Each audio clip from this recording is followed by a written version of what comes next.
So, ayun na nga. Pumunta kami sa taas ng bundok para mag-drone shots dito sa may Bansud, Oriental, Mindoro. Tumambay kami dyan. Ayan, nagsaset up na kami. Yung camera. Ayan si Lovely. Tapos, wala. Eme-emehin lang kami kasi naka-video na nga. And then, si Justin naman, umalis. Inayos yung camera, bumalik. Tapos, titignan namin yung view siya sa sobrang ganda. Super relaxing nga. Tinakas lang namin yung motor na yan. Tinan mo si Lovely, oh. Yosi-yosi lang. Hipak-hipak. Tapos may nakita kami dun sa gilid na baka eh. Baka or kalabaw.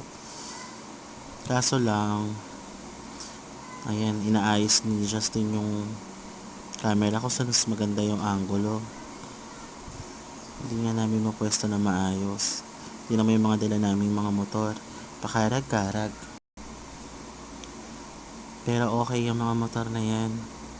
Matibay. Subok na ng panahon. Hindi katulad ng pag-ibig niya. Tambay kami dyan tanghaling tapat. Sobrang init pero hindi ganon kainit kasi nga probinsya. Maraming puno. Hindi na namin yung mga dayo dyan eh. Pagkatapos nun, wala, patambay-tambay lang uli. Relax, kwentuhan kung ano mga nangyari sa buhay. Nagbakasyon kami dyan para matanggal yung stress namin sa trabaho. Ang daming mga nangyari dyan. May mga tawanan, may mga sayahan. Sa tanghali, kainin. Sa gabi, inuman. Tapos viewing kami.